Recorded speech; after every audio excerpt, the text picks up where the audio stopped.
All right, here comes the answer to challenge 9. In order to add a multi-line input, the HTML element that we need is not another input, but in fact something called a text area. And if you simply Googled for multi-line text input or something along those lines, then you will have reached some piece of documentation on this HTML element. And you can see that if we go ahead and try it out ourselves, it creates this text box. And in the right corner, you can drag this text box to make it as large or small as you want, but we usually define a starting point, the number of rows and the number of columns. Let's go ahead and add that into our form. Right above the submit button, I'm going to add this text area element, and let's give it a descriptive name for what's going to go inside there. And that's probably going to be the post body, right? That's going to be where the user is going to type a lot of the content for their post to complement the post title. Now I'm going to change the rows and columns to a bit smaller, so maybe just 5 rows and 30 columns. Now it doesn't really matter how big you set your initial text area to be, it's just a matter of preference. That's it. Okay, so now that we've got our text area, let's hit save. And you can see that we've got the bare bones of all the inputs that we need for our form. But we just need some labels for it, right? We need to tell the user which one is for which, because at the moment we just have lots of rectangles on screen. If you remember from our lessons on HTML, the element that we need is a label. The label doesn't really need to have a for attribute, but it does need to have some text.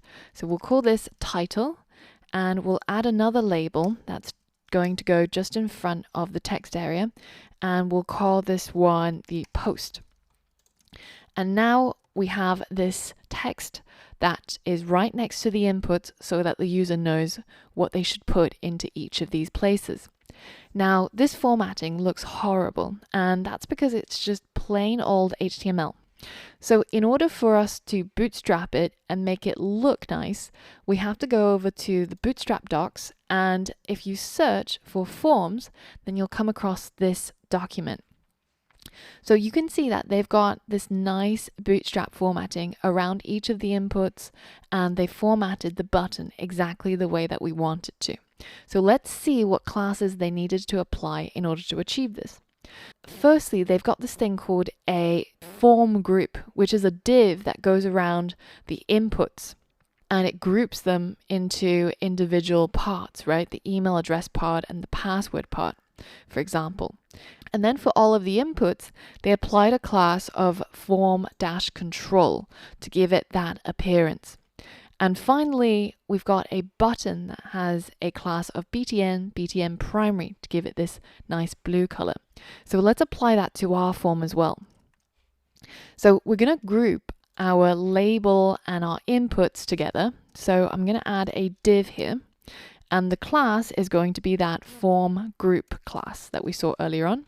And inside the div, I'm going to put everything that is related to my form into the same group. Now, the input is going to need a class of form-control, form-control, and we need to add the same class to our text area as well. So now, if we go ahead and refresh, you can see that we've got those nice bootstrappy styled inputs, and they're all grouped together. Next, let's go ahead and apply those bootstrap classes to our button.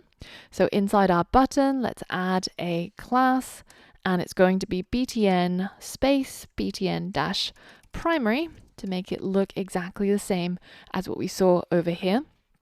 One thing you might have noticed is that our button's stuck right next to our text area.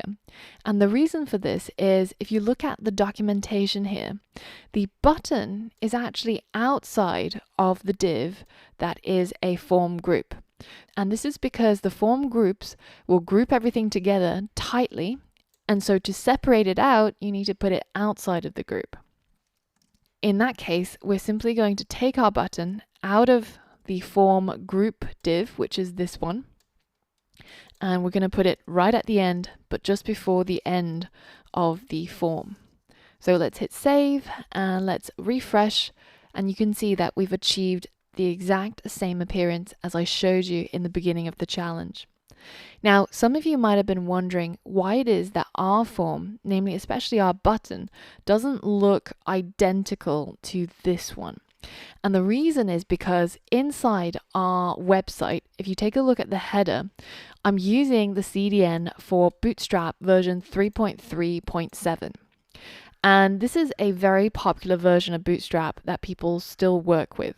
Now, it works exactly the same way to the newer version of Bootstrap that I taught you in the Bootstrap module. But the biggest advantage of this is that the navbar code is a lot more succinct. And I wanted this header file to be really easily understood when you're looking at it and you're learning about EJS. So this is why I'm using this particular version. So that means that if you head to 3.3.7 and you look at the documentation here, then these are the types of things that you will have access to. And this is what the forms look like in our case as well. But as you can see, there's a massive amount of overlap between this Bootstrap 3.3.7 and 4.0, and we're able to use exactly the same classes to achieve the goals that we want. It's just that the appearances look a little bit different. Now, once you're ready, it's time for yet another challenge. It's time for challenge 10.